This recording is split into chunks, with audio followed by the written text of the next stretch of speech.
तो आओ दोस्तों, चलो नमस्कार। प्यारे दोस्तों, हम 1 घंटे के हमारे स्पीच पर हमारे economics history of India 1858 and 1947 MA history का 4th सेमेस्टर का पेपर, जिसको 1-2 तास में हमको करना है और एक किताब ही लिख कर हो सकती है, उस पर से मैं डॉक्टर सच्चिदानंद फुलेकर आपको आगे का चैप्टर बताना चाहता हूँ। तो हमने इन बातों को देखा है। सैन्य के जो किया गया, इंडियन आर्मी सेना का पुनर्गठन किया गया। चलो दोस्तों, साथ में चाय भी लेते हैं, पानी भी पीते हैं, और सवेरे का टाइम बहुत इम्पोर्टेंट होता है। अभी सवेरे के 3:56 हुए हैं और मैं आगे बढ़ता हूँ। मैं डॉक्टर सच्चिदानंद फुलेकर, हिस्ट्री का गाढ़ा अभ्यासक। तो इंडियन सेना का पुनर्गठन कैसे हुआ, और 57 में अनुपालन देखा जाए तो हमारे सैनिक 4 का भार रहता था और उनका लंदन का 1 का भार रहता था, क्योंकि लंदन छोटा सा राज था और छोटा सा राज हमारे पर एक्शन करता था। 150 साल गुलामगिरी में रखा, तो दिमाग के साथ में आज भी हम गुलाम हैं, हम गुलाम लोग हैं, गुलाम ही रहेंगे, हमारे विचार ही गुलाम है। हमने उसको आज़ाद करना चाहिए, ऐसा मुझे लगता है। तो दोस्तों, चलो चाय लेते लेते, ग्रीन टी लेते लेते मैं आपको आगे बढ़ाना चाहता हूँ। तो इस तरह पर अनुपात को गया गया सेना का पुनर्गठन। अंग्रेजों ने महसूस किया, अगर कोई सैनिकों की संख्या की लगभग बराबर रही होती तो शायद ये क्रांति नहीं होती। पहला 4 का भाग था और 1 भाग अंग्रेज होता था, लेकिन अभी जस्ट जो है डबल और 1 भाग अंग्रेजों को किया गया। देखा बैलेंस को किस तरह से की गई। तो अंग्रेज लोग 100 एंड 100 नहीं कर सकते थे, कि बराबर नहीं कर सकते थे, ये हो ही नहीं सकता था। कहाँ से इतने अंग्रेज सैनिक लाएंगे? छोटा सा लंदन, छोटा सा इंग्लैंड हमारी बराबर तो कभी कर ही नहीं सकता। चलो ग्रीन टी लेते लेते बातें करते हैं। तो जो इक्वलिटी है, it was not possible in India, क्योंकि कहने का मतलब यह है, अंग्रेज कहाँ से लेकर आते, तो अंग्रेज आर्मी और कहाँ से करते। तो 2 भाग हिंदुस्तानी और 1 भाग अंग्रेज इन्होंने बराबर कर दिए। तो समझ में आ गया, नोट करेंगे। 1857 में क्रांति का दायित्व सैनिकों पर डाला गया। 1857 की क्रांति का दायित्व सैनिकों पर डाला गया और फिर से भारतीय सेना का पुनर्गठन हुआ। सेना का पुनर्गठन हुआ, ठन हुआ। तो नोट करेंगे भैया, आप नोट करेंगे। चलो, 1857 की क्रांति का दायित्व सेना पर डाला गया और एक बार फिर से भारतीय सेना का पुनर्गठन हुआ। चलो थोड़ा सा ग्रीन टी पहली बार सवेरे ले रहा हूँ, थोड़ा 1 घंटा पहले ले रहा हूँ। तो एक बार फिर से सेना का पुनर्गठन हुआ, शुरू हुआ। 1857 की क्रांति के पहले यदि 4 सैनिक भारतीय होते थे, 1 सैनिक अंग्रेज होता था। 4-1 ध्यान में रखो। 1857 की क्रांति, 4 सैनिक भारतीय होते थे तो 1 सैनिक अंग्रेज होता था। एक्चुअली एक चैप्टर मैं कल करने वाला था, लेकिन मुझे लगा जाने दो ना, आज ही आपको पूरा कर दूं। कल का क्या भरोसा, आज ही वर्तमान में जो है वो करवा दूं, यानी कल का काम अपन आराम से कर सकते हैं। तो दोस्तों, चलो ग्रीन टी के साथ में थोड़ा सा ग्रीन टी भी लेता हूँ।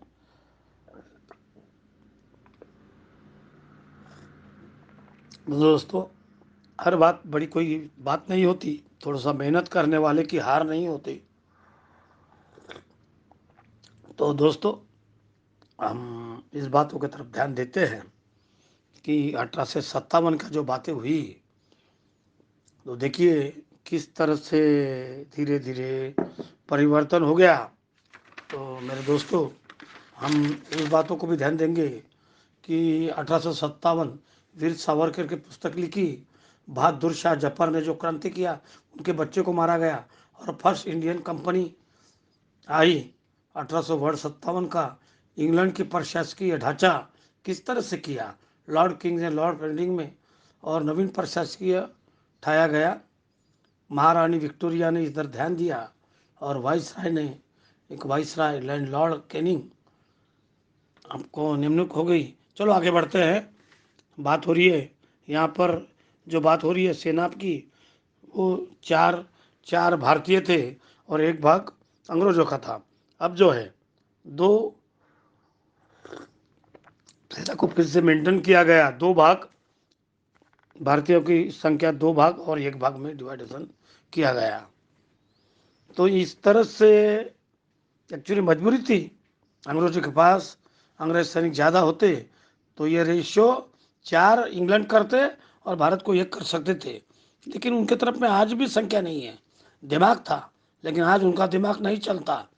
उन्होंने राज किया, क्रिकेट पर राज किया, आज हम क्रिकेट में उनको हराते हैं। दोस्तों, आज परिस्थिति बदल गई है और हमारे लोगों ने ही हमको गुलामगिरी किया। तो भारतीयों पर 2 भारत और 1 अंग्रेज के साथ में किया गया। देखो, अगर चाहते तो इंग्लैंड की सेना भारत अगर एक साथ रहते तो इंग्लैंड की सेना को जलाकर खाक कर देते। लेकिन हम लोग गुलामगिरी के हत्थे में थे और वैसे ही गुलामगिरी दिन से दिन बढ़ती जा रही है। हम स्वतंत्र हो गए लेकिन दिल के स्वतंत्र नहीं हुए दोस्तों। तो दोस्तों, आओ उन बातों को भी याद करते हैं, हम आगे बढ़ते हैं। मैंने आपकी परीक्षा इस सर 2 से 1 अनुपात में सेना को फिक्स किया गया, बैलेंस किया गया। अंग्रेज चाहते थे अंग्रेजी सेना को बराबर किया जाए, लेकिन ऐसा संभव नहीं था। अंग्रेज चाहते थे अंग्रेजी सेना को बराबर किया जाए, लेकिन ऐसा संभव बिल्कुल नहीं था क्योंकि उनके तरफ में लोग नहीं थे। तो ओके, तो ये इसके अलावा मैं आपको बताना चाहता हूँ, जितने भी महत्वपूर्ण चीज़ें थी, महत्वपूर्ण चीज़ों में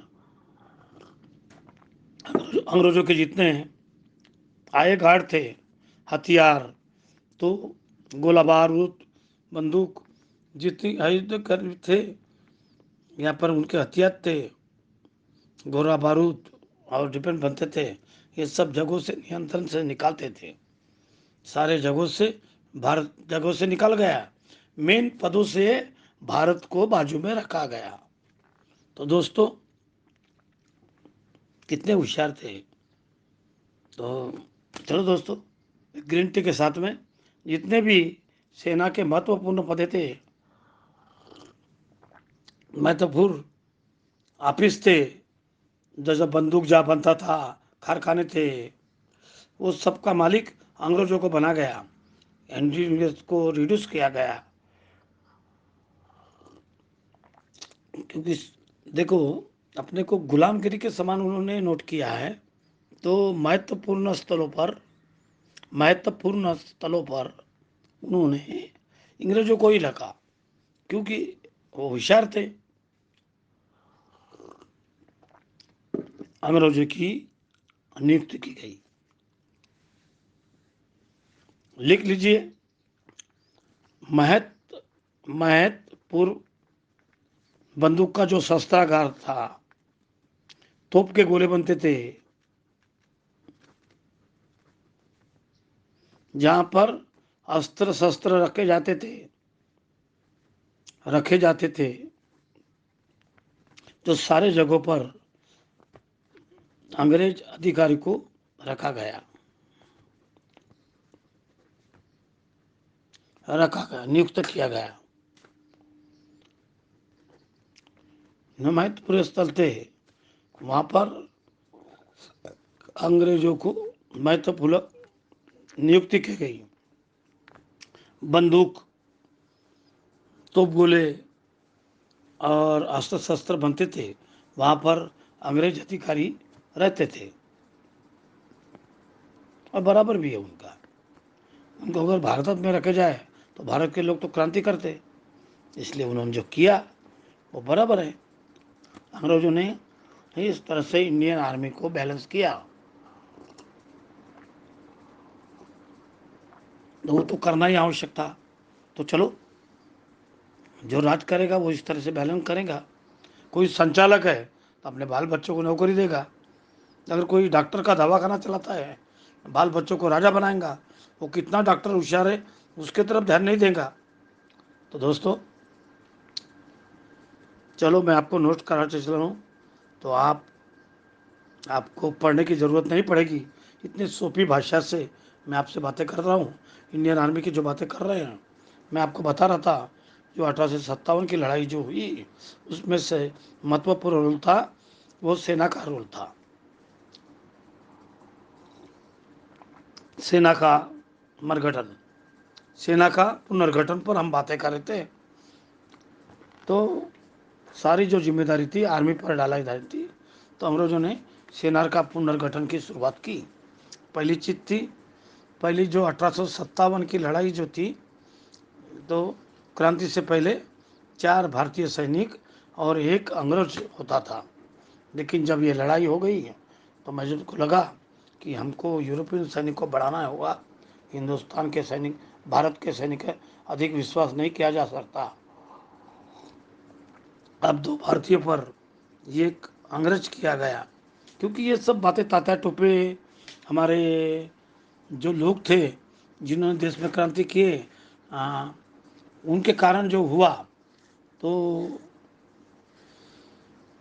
उस जमाने में जो हुए, पांडे, मंगल पांडे, तात्या टोपे, नाना पेशवे, तो इन लोगों ने जो काम किया, क्रांति किया, उसका कारण ही था। अब यही क्वेश्चन,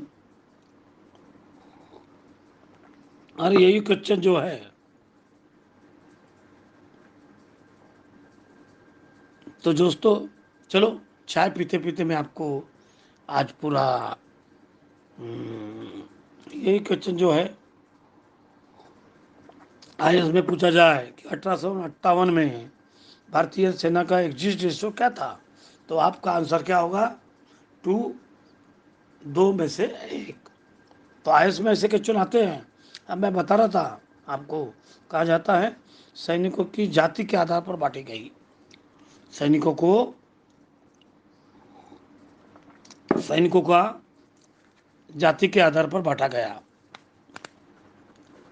लिखिए, सैनिकों को जाति के आधार पर बांटा गया, बांटा गया, और शस्त्र के आधार पर, शस्त्र के आधार पर बांटा गया। डिवाइड एंड रूल, अंग्रेजों ने जाति के आधार पर बांटा, यानी ब्राह्मण सैनिकों को अलग, राजपूतों को अलग किया, वैश्य को अलग किया, और शूद्र सैनिकों को अलग किया। मुस्लिम सैनिकों को, सिख सैनिकों को अलग किया, ईसाई को अलग किया। यानी जात के आधार पर, धर्म के आधार पर सैनिकों को बांटा गया। उसके बाद क्षेत्र के आधार पर बंटवारा हुआ। पंजाब के सैनिकों को भक्त माना अपने को, यूपी और बिहार के सैनिकों को द्रोही के इसी में डाल दिया। बंगाल के सैनिकों को भक्त माना अंग्रेजों ने, दक्षिण भारत को भक्त माना अंग्रेजों ने। इस तरह से अंग्रेजों ने क्षेत्र के आधार पर सैनिकों का बंटवारा किया गया, ताकि इन सैनिकों को जाति के आधार पर, धर्म के आधार पर लड़ाई होती रहे और क्षेत्र के आधार पर ये बटे रहे। कभी भी ऐसा हो तो कुछ क्रांति संभव हो तो अंग्रेज आसानी से पर इन पर काबूज पा ले। ये था अंग्रेजों का सैनिकों का पुनर्गठन। कितने होशियार थे अंग्रेज, कितनी चालाकी। नोट कर लीजिए आप भाईजान, आप नोट कर लीजिएगा, इसको नोट करना आवश्यक है। मैं भी करता हूँ, आप भी करिएगा। चलो आगे बढ़ते हैं दोस्तों। अंग्रेजों ने सैनिकों को जाति के आधार पर और क्षेत्र के आधार पर बांट लिया। तो उनमें पंजाबी, बंगाली, मद्रासी ये उनके फेवर में थे, बिहार नहीं थे फेवरेबल। तो दोस्तों, अंग्रेज बहुत होशियार थे, उन्होंने यहाँ की जात देखी और यहाँ से उनको जाति के आधार पर बांट दिया। तो दोस्तों, ये कंप्लीट करते हैं हम आज के दिन। चलो आओ दोस्तों, चाय के साथ में मैं डॉक्टर सत्यानंद को लेकर।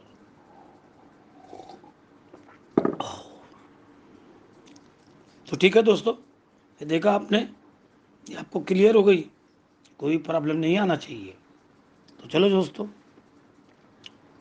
आपका एमए का पेपर अच्छा जाएगा। अभी मैं आपको बताना चाहता हूँ, आप नोट्स बना लीजिएगा, एक नोट्स बना लीजिएगा, 4 पेज का नोट्स होगा। पुनः सेना के पुनर्गठन पर आपको कोई प्रॉब्लम तो नहीं लगा? सेना के पुनर्गठन पर कोई प्रॉब्लम होगा तो आप मुझे फ़ोन कर सकते हैं, मैं आपके साथ में हूँ।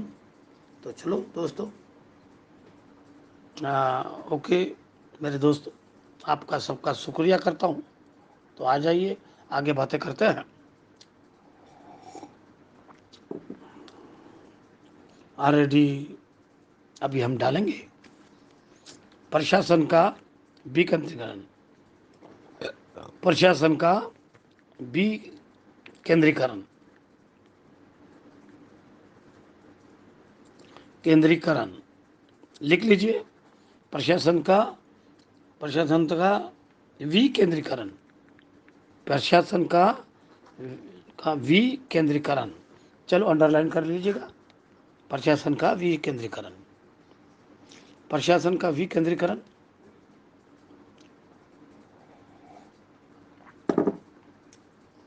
तो दोस्तों, तो economics history of the India 1958 1947, ये मैं हिस्ट्री का कंटिन्यू चौथे सेमेस्टर का मैं आपको बताना चाहता हूँ। तो शासन जो है 2 तरह का होता है, एक केंद्रीय शासन होता है, एक विकेंद्रित शासन होता है। केंद्रीय शासन की विशेषता होता है तो आपको मैं बताना चाहता हूँ। शासन होता है 2 तरह का होता है, केंद्रीय शासन, आज भी वैसा ही है, केंद्रीय शासन। एक ये होता है विकेंद्रीकरण शासन, लिखिए, विकेंद्रीयकरण शासन। केंद्रीय शासन में पुनः का पूरा जो शक्ति है वो एक आदमी में होता है, एक आदमी में होता है, पूरी शक्ति एक आदमी में होती है। विकेंद्रीय शासन में वो शक्तियों का विभाजन हो जाता है, शक्ति का विभाजन। अब जैसे मैं आपको सवाल पूछता हूँ, क्या भारत में केंद्रीय शासन है, क्या विकेंद्रीय शासन है? कौन इसका उत्तर आपको कि तो India is the central administration और डिसेंट्रल एडमिनिस्ट्रेशन, क्या केंद्रीय शासन है या विकेंद्रीकरण के साथ में है? कौन सी व्यवस्था है भारत में? भारत तो इंडिया हो गया, भारत का नाम 3 लगे हुए है, भारत, इंडिया और हिंदुस्तान। क्या है यार? तो भारत, ये केंद्रीय शासन कैसे होगा? तो विके तो दोस्तों, केंद्रीय शासन का मतलब होता है एक आदमी के हाथ में सारी शक्ति हो। भारत में ऐसा नहीं है, भारत में विकेंद्रीय शासन है, भारत में अलग अलग शक्तियों में विभाजन किया गया। केंद्रीय शासन की विशेषता ये है कि केंद्रीय शासन प्रोग्रेस तेज होता है, लेकिन बातें भी नुकसान होती है। बहुत तेज आप आगे बढ़ सकते हैं सेंटर पावर के अपना, लेकिन बहुत तेज़ी से नीचे भी चले जाते हैं। अंग्रेजों ने ये बातें किया, गवर्नर जनरल के हाथ में पूरी पावर दी तो कभी कभी गवर्नर जनरल तानाशाह हुआ। अगर अपने मोदी साहब के हाथ में अगर सत्ता देंगे तो भी तानाशाह बनेंगे। इसलिए गडकरी जी बोले कि भाई कांग्रेस भी आगे बढ़ना चाहिए। तो ये बहुत अच्छी बात है। 4 लोगों की जो परिषद बना दी और वाइसराय के साथ में अटैच करवा दिया, तो वाइसराय कोई भी डिसीजन इन 4 लोगों से मिलकर लेगा। दूसरी चीज़ यह है, स्टेट में भी अलग अलग कंपनी के अलग प्रांत हैं, जैसे मद्रास है, बंगाल है। जहाँ जहाँ कंपनी के गवर्नर थे, जहाँ जहाँ कंपनी के अलग अलग राज थे, जैसे पंजाब है, वहाँ पर गवर्नर जो होते थे उनके साथ भी केंद्रीय कार्यकारी परिषद की व्यवस्था की गई। जो राज्य थे, कंपनी के स्टेट थे, इसमें जो गवर्नर होता था, गवर्नर क्या होता था, शासन होता था, सिस्टम को चलाता था। इनके साथ में भी कार्यकारिणी की परिषद बनाई गई। कार्यकारिणी, तो कार्यकारिणी परिषद में इसमें सदस्य को रखा गया। ये सदस्य अलग अलग राज्य में अलग अलग थे, कहीं पर कुछ, ऐसे अलग अलग राज्यों में अलग अलग सदस्य होते थे। इससे ये तय हो गया कि अंग्रेजों ने विकेंद्रीकरण शासन की बुनियाद रख दी और गवर्नर जनरल वाइसराय गवर्नर की शक्तियों को फिट करने का, शक्ति का परिवर्तन कर दिया। देख ले, जबरदस्त सिस्टम बनाया। ऐसी पहली बात तो यह है, भारत सचिव होता था और सचिव की अनुमति के बिना कोई काम नहीं होता था। सबसे पहले भारत सचिव को बैठाया, उसके बाद वाइसराय की शक्ति को तोड़ दिया, 4 थे 5 बना दिया, 5 के 6 बना दिया, गवर्नर की शक्ति को तोड़ दिया, कार्यकारी परिषद बनाया। गवर्नर कोई भी तभी कार्य पालन करेगा तब कार्यकारिणी की अनुमति उसको लेगी। तो बेसिकली देखा जाए, अधिकांश मामलों में देखे जाए तो गवर्नर जनरल वाइसराय की जो पावर होती थी वो साधारण होती थी। क्लियर, आपको क्लियर हो गया? जी, लगता है मुझे आपका क्लियर हो गया। तो चलो, बिल्कुल सही है। यहाँ पर आप नोट कर लीजिए, थोड़ा आपको लिखना होगा। 1857 की क्रांति बाद, प्लीज नोटेड, क्रांति के बाद 1857 की क्रांति के बाद में, नोट करिए भैया, भारत में अंग्रेजी सरकार ने विकेंद्रीकरण, अंग्रेजी सरकार ने विकेंद्रीकरण, केंद्रीकरण करवा दिया। 1857 के बाद अंग्रेजी सरकार ने भारत प्रशासक का विकेंद्रीकरण कर दिया। थक गए दोस्तों? चलो, हिम्मत रखो, हिम्मत करने वाले की हार नहीं होती। सुन लो आज ही, अपना चैप्टर पूरा करवा लो, आपको यूपीएससी एमपीएससी हिस्ट्री में भी काम में आएगा। इस प्रकार एक तरफ गवर्नर जनरल, इस एक तरफ गवर्नर जनरल की कार्यकारिणी परिषद बनाई गई, एक तरफ गवर्नर जनरल की कार्यकारी परिषद बनाई गई और दूसरी तरफ अलग अलग राज्यों की गवर्नरों के साथ, दूसरी तरफ अलग अलग राज्यों के गवर्नर के साथ कार्यकारिणी परिषद को जोड़ दिया गया। तो दूसरी तरफ अलग अलग राज्यों के गवर्नरों के साथ कार्यकारी परिषद को जोड़ दिया गया। ये परिषदें राज्यों में इन हिसाब से बढ़ती घटती हो रहती थी। तो ये पहले 4 थे, बाद में 5 थे, बाद में 74 में 6 हो गई, तो घटती थी, बढ़ती रहती थी। तो भैया इस तरह से एक्चुअली में 1861 में 61 का 1861 61 भारत के कुछ नागरिकों को शासन में शामिल किया जाएगा। शासन में 1861 के अधिनियम में ये प्राविधान था, अब भारत के कुछ नागरिकों को शासन में सम्मिलित किया जाएगा, सम्मिलित किया जाएगा, लिख लीजिएगा, जाएगा। ओके, तो देखो कितने होशियार थे ये लोग, क्योंकि देखा कि संख्या कम है, तो अगर चांस नहीं देंगे। 1861 में ये प्रावधान था कि भारत के कुछ लोगों को शासन में शामिल किया जाएगा। अतः गवर्नर के कार्यकारिणी परिषद में इसी कारण से बनाई गई थी। अतः गवर्नर की कार्यकारी परिषद इसी तरह से बनाई गई थी, इसी कारण से बनाई गई थी।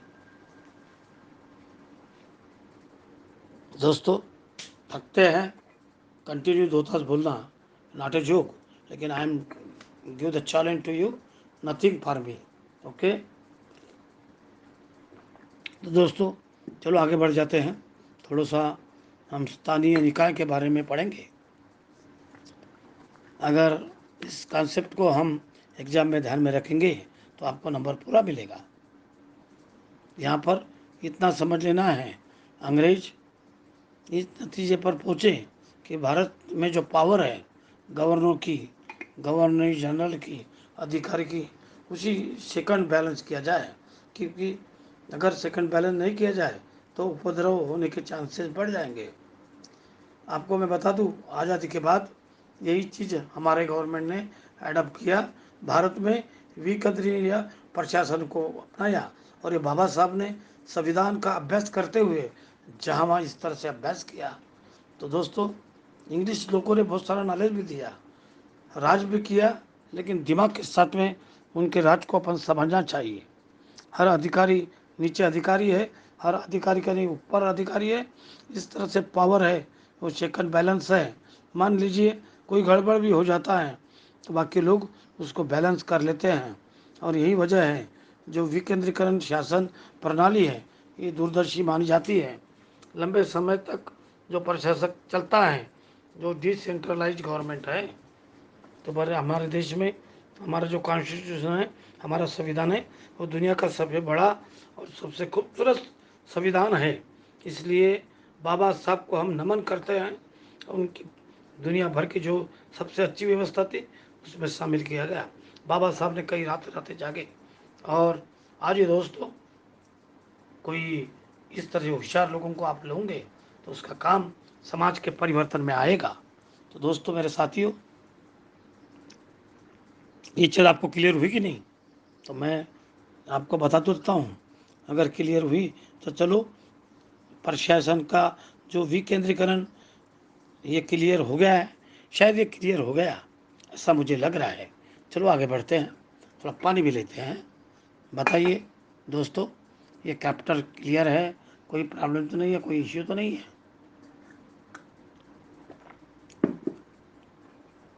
मैं आपके लिए रात जाग कर निकाल रहा हूँ, आपके काम में आएगी। तो चलो, शुक्रिया आप लोगों का। आगे बढ़ते हुए चलिए, मैं डॉक्टर श्रीराम लेकर हम बात करेंगे स्थानीय निकाय की। लिखिए, पेन निकालिए, और 1857 के बाद में बड़े बड़े कदम उठाए। उन बड़े बड़े कदमों में शासन का विकेंद्रीकरण के साथ में इन स्थानीय निकाय की बात की। चलो लिखो, स्थानीय स्थानीय निकाय। अभी आपने सुना है, चलो हम बताते हैं स्थानीय निकाय। तो दोस्तों, स्थानीय निकाय क्या होता है, हम इस बात की तरफ में लोकल बॉडी कहते हैं इसको। What is the local body? Local body स्थानीय निकाय से क्या कारण है, इस बात को हम ध्यान में देंगे। असल में ये हुआ, भारत में लॉर्ड मेयो के बारे में कहा जाता है।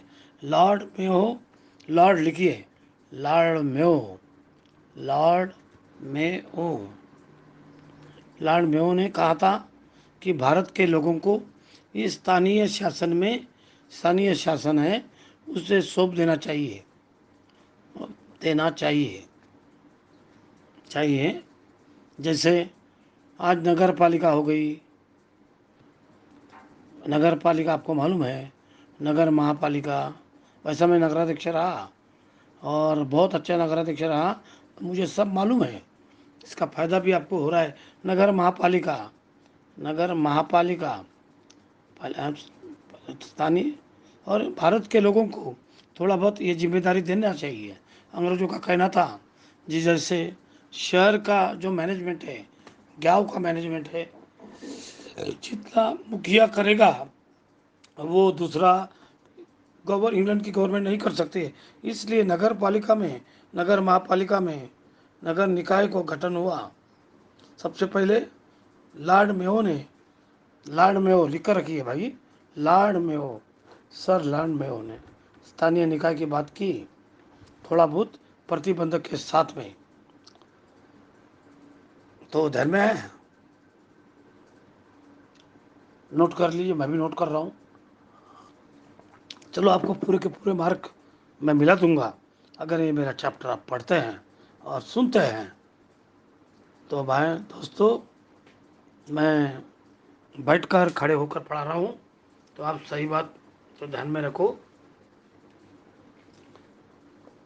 हम अंग्रेजों के बारे में पढ़ रहे हैं कि अंग्रेजों के शासन में लॉर्ड मेयो ने कहा कि भारतीयों को थोड़ा बहुत स्थानीय थोड़ा नगर पालिका, नगर महापालिका, कलकत्ता है, मद्रास है, इसमें बॉम्बे है, मगर महापालिका है, इसलिए तो शिवसेना ने फायदा लिया। आज शिवसेना के हाथ में मुंबई है, तो बड़े बड़े लोगों के, कोई नागपुर के हाथ में बीजेपी थी, फिर अभी कांग्रेस, अरे किसके हाथ में कुछ, अरे तुमसर की नगर पालिका मैंने अपने हाथ में रखा। तो तो तो स्थानिक का निकाय का लॉर्ड रिपन का, Lord Ripon Lord Ripon Lord Ripon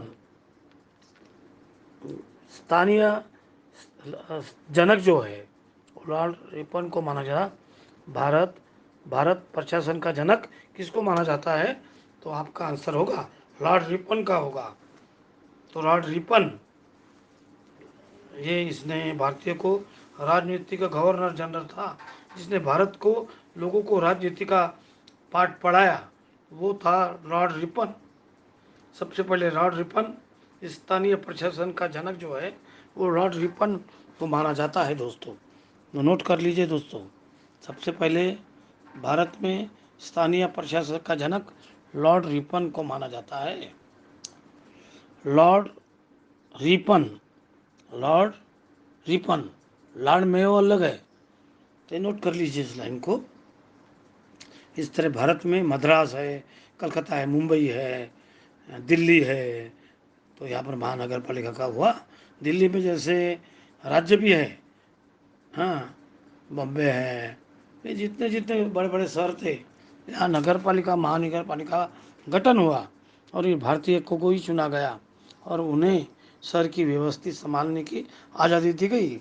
ये पहला टाइम था जब भारत के नए तरीके से एक नए प्लेटफॉर्म पर शहर को चलाने की जिम्मेदारी संभाली गई थी। और वास्तव में स्वतंत्र करने का श्रेय, स्वतंत्र रूप से आइडियोलॉजी का श्रेय है लॉर्ड रिपन को जाता है। लॉर्ड रिपन, ध्यान में रखना, यूपीएससी में या हिस्ट्री में ये बातें आएगी, तो इसको हमने ध्यान में रखना चाहिए दोस्तों। चलो आगे बढ़ते हैं। मजा आ रही है ना? दिल से हंसी से पढ़ो तो मज़ा आ जाती है। तो ये जो है, ये बहुत ही इम्पोर्टेंट चैप्टर है। इसके जो प्रश्न हैं वो ज़्यादातर मेंस में पूछ जाते हैं, तो सबसे ज़्यादा मेंस में इस टॉपिक से पूछे जाते हैं। इसलिए मैं आपको बोलूँगा कि इस टॉपिक को बहुत सही से तैयार करिएगा। अगर आपको मेंस आईएलटीएस भी देना है तो इस चैप्टर को छोड़िएगा नहीं, इस टॉपिक को हर एंगल को रेडी करना है। और इसलिए मैं आपको स्लो, आराम से आपको पढ़ा रहा हूँ कि आपको बाकी चीज़ें आपके समझ में आ जाए।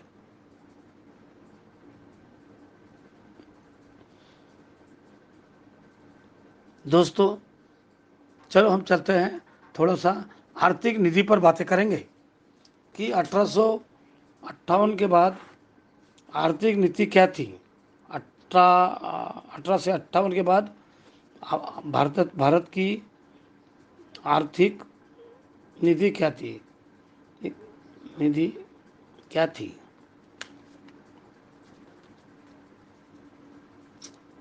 आर्थिक निधि दोनों जगह में उठ जाते हैं। आर्थिक निधि, economical policy, economic policy of the England, economical after the revolution of 1857, 1857 के बाद नीति थी, पॉलिसी थी, वो क्या थी? क्या थी, इस पर हम चर्चा करने जा रहे हैं। Very very important for the UPSC, MPSC and हर तरफ में ये बातें होती हैं। तो दोस्तों थोड़ा न थकते हुए आगे बढ़ते हैं। पहली चीज़ तो यह है, यहाँ ध्यान देना है, पहले तो कंपनी का शासन था भारत में, लेकिन अब जो है, अब भारत में ब्रिटिश का शासन आ गया।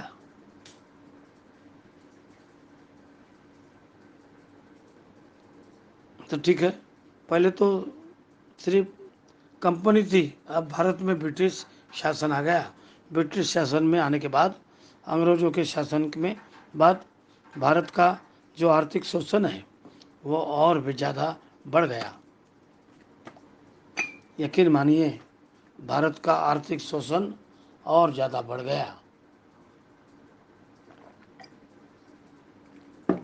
पहले तो कंपनी का शासन था, भारत के ब्रिटिश शासन में आने के बाद देश का आर्थिक शोषण और भी बढ़ गया। देश का आर्थिक शोषण बढ़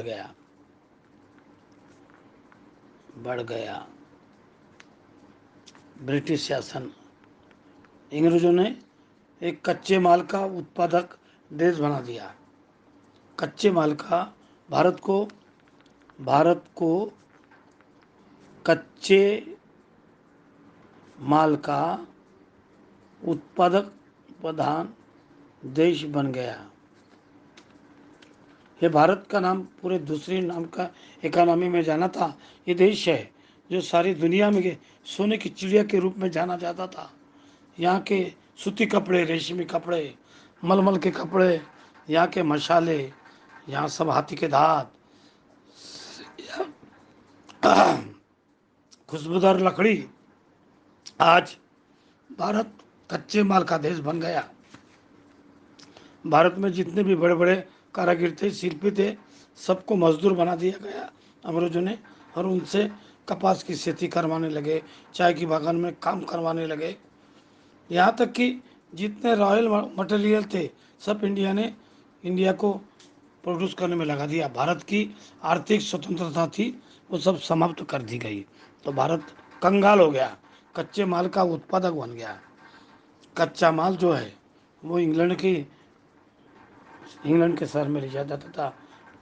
इंग्लैंड, जहाँ पर ये कच्चे माल को पकाया बनाया जाता था, लंका शहर, लंका शहर लंका शहर नाम है वहाँ, भारत के बाजार में बांट दिया जाता था।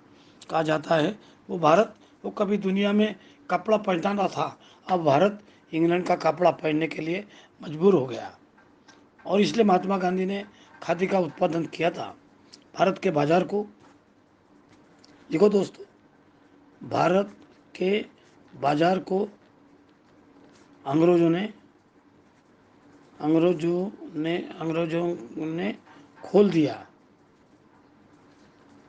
यहाँ पर ये चीज़ें मैं आपको बताना चाहता हूँ।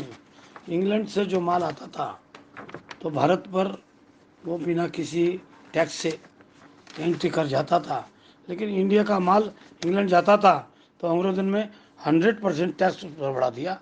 कितने बदमाश! भारत का माल इंग्लैंड जाता था तो टैक्स 100% था, और जब इंग्लैंड का माल भारत में आता था तो कोई भी टैक्स नहीं था। कितनी बड़ी बात है। कोई भी व्यापारी है, 100 रुपये का सामान बना रहे हैं, 10-20 रुपया रख कर उसको बेचेगा। जरा सोचिए, 100 रुपये के माल पर 100 रुपये का टैक्स कौन देगा? यही कारण है, भारत के व्यापार का हादसा हो गया, अधोगति हो गई, पतन छिपन हो गया, भारत का व्यापार समाप्त हो गया। इंग्लैंड की सामान भारत के बाजारों में मार दिए गए, और इस तरह से भारत की परिस्थिति गंभीर हो गई। मेरे साथ दोस्तों, नोट कर लिए दोस्तों, इस लाइन को नोट कर दीजिएगा। सबसे बड़ी दिक्कत जो आ रही है, तो दोस्तों, मेरे साथियों, आप इस बातों को समझेंगे तो एक तरीके से, अगर मान लीजिए, मैं आपको बता रहा हूँ, आप दिल से सुनिएगा। मैं चाहता हूँ मेरा भी नॉलेज बढ़े और आपका भी नॉलेज बढ़े। आपको ये आईएएस के लिए भी कैप्टन में आएगा, इस तरह से मुझे लगता है। तो दोस्तों सुनिएगा, मैं तो इतना कंटिन्यू बोल रहा हूँ, आपको तो मालूम है ये दूसरा मेरा टास्क भारत के माल पर 100%, भारत के माल पर 100% निर्यात कर लगाया गया। भारत के निर्यात पर 100% टैक्स लगाया गया। कितनी बड़ी बात है, 100 रुपये की चीज़ें और 100 रुपये टैक्स। लेकिन इंग्लैंड का माल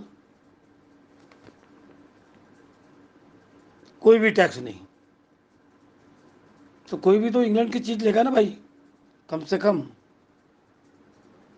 कम कर पर भारत में लाया जाता था।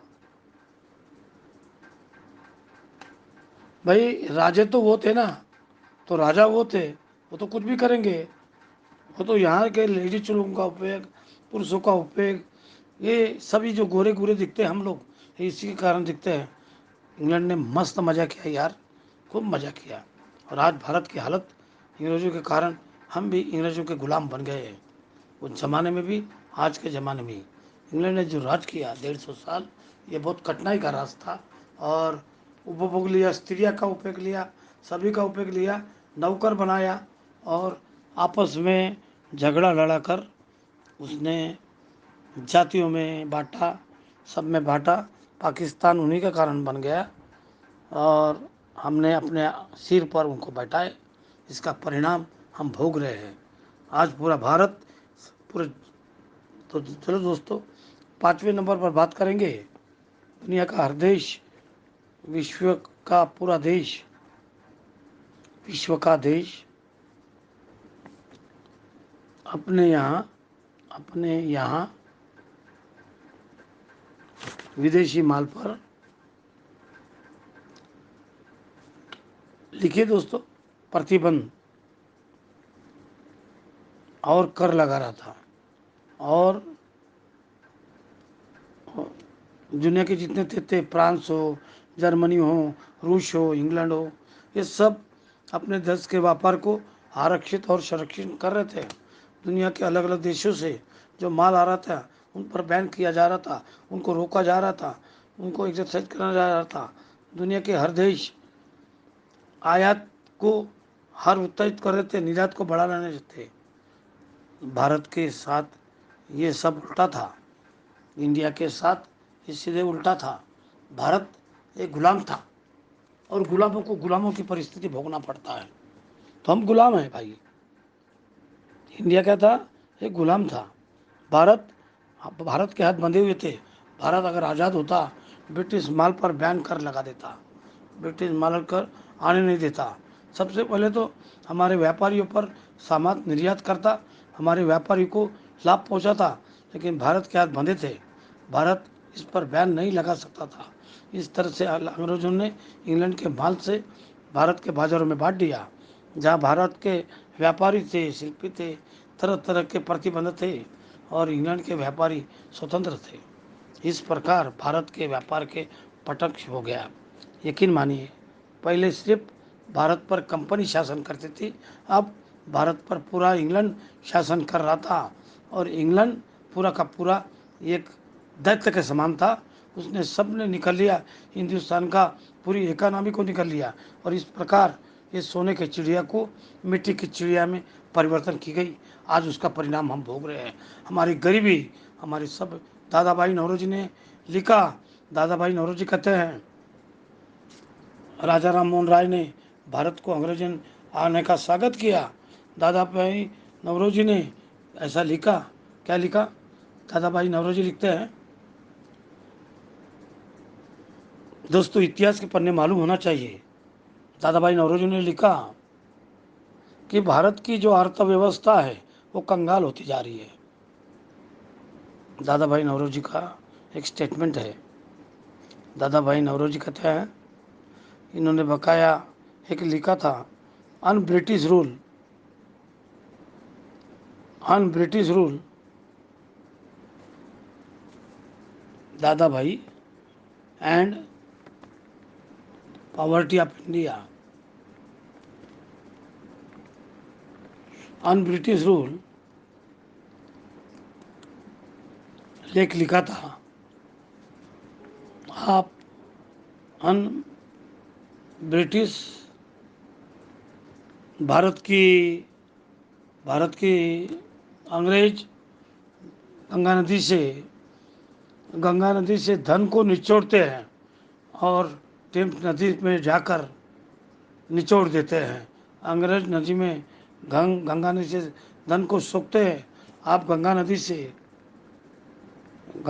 से धन सोखते हैं और और और कौन सी नदी, फॉरेन की नदी टोन्स टोन्स नदी पर आप फेंक देते, आप लाते हैं, इंग्रेज में ले जाते हैं।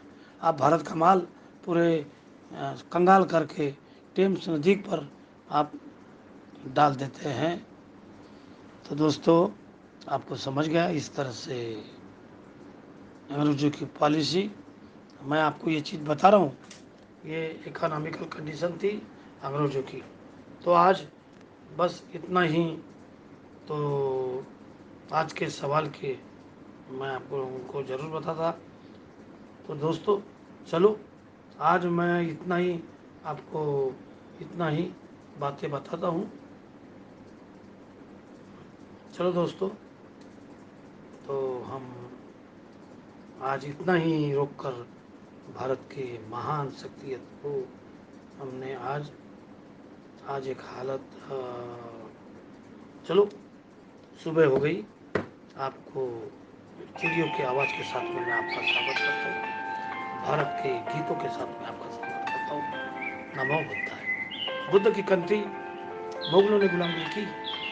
बुद्ध को आर्यों ने लूटा, बुद्ध को मुगलों ने लूटा, अंग्रेजों ने लूटा, पेशवों ने लूटा। लूटते लूटते भारत कंगाल हो गया। और आज वही कंगाल भारत आपकी तरफ ध्यान से देख रहा है, आपकी तरफ न्याय से देख रहा है, आपकी बातों को देख रहा है, आपके उन बातों को देख रहा है। दोस्तों, चलो आइए हम बुद्ध की राह देखेंगे, हम धर्म की राह देखेंगे, हम सत्य की राह देखेंगे।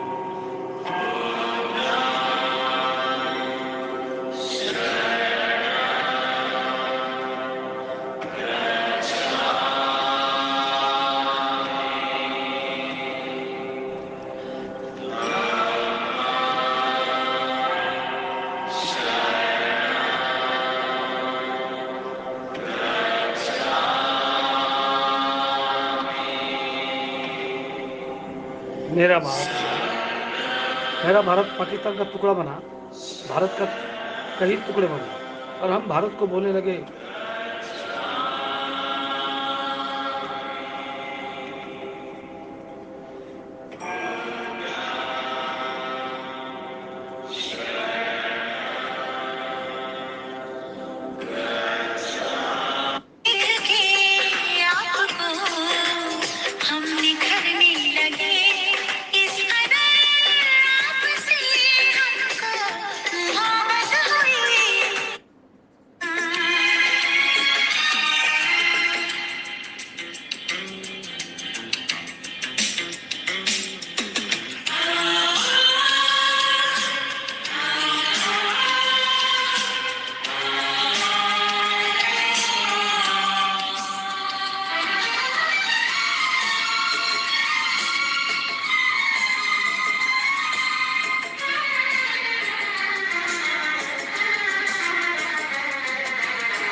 तेरे बिन कुछ नहीं भाता है मुझे, हर तरफ तू नजर आता है मुझे।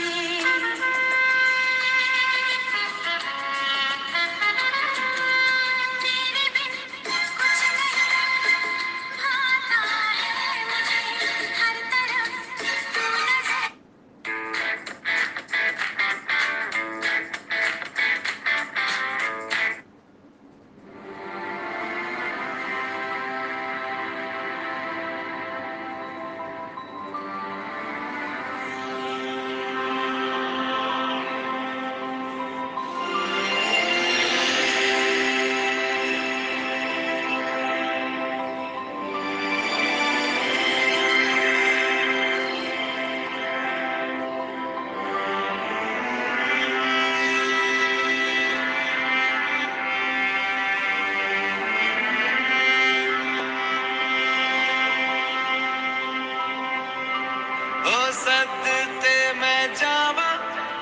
दिल जानिया मैं शीश झुकावा, मेरी दिल जानिया तेरे नाम जो कर जावा कम है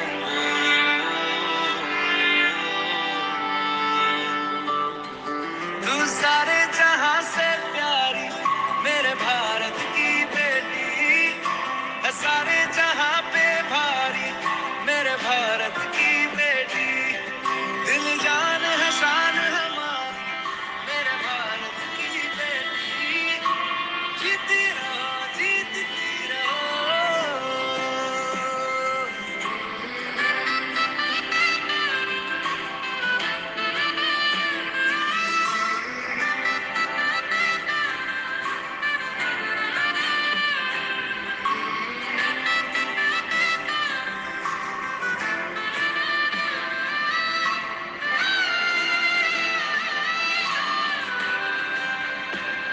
जो तेरे नैनों से टपके हर आंसू है अपना, जो तेरे होठों पे ठहरे वो गीत अब अपना, जो सीना तान के तू चल दे उठता है सर अपना, जा जी ले अपनी जिंदड़ी सर पर हाथ है अपना, तेरा जो भी है सपना अब जिम्मा है अपना, सपने सच करने की तेरी बारी,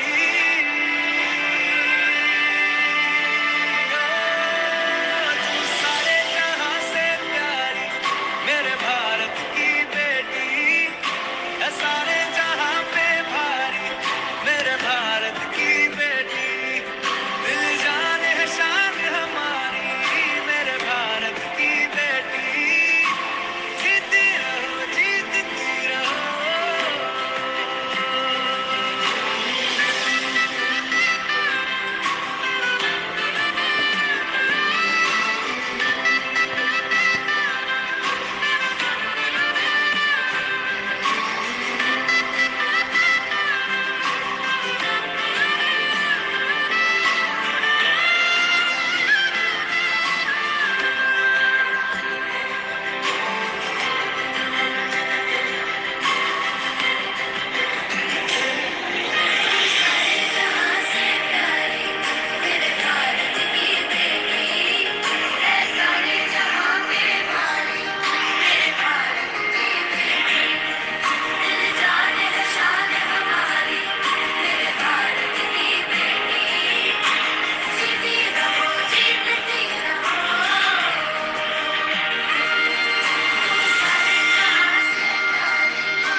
चलो दोस्तों, भारत की उस महान शख्सियत को मैं नमन करता हूँ। संघर्ष करने वाले उन लोगों को मैं नमन करता हूँ, जो शहीद हुए उनको नमन करता हूँ, जो अच्छे पॉलिटिशियन हुए उनको भी नमन करता हूँ। और आपको खड़े रहने को कहता हूँ। जनगण के साथ में हमारा भारत का वो गान, एक राष्ट्र जनगण मन अधिनायक जय हे भारत भाग्य विधाता। पंजाब सिंध गुजरात मराठा विंध्य उत्कल बंग। विंध्य हिमाचल यमुना गंगा उच्छल जलधि तरंगा। तव शुभ नामे जागे तव शुभ आशीष मागे। गाये तव जय गाथा जनगण मंगलदायक जय भारत भाग्य विधाता। जय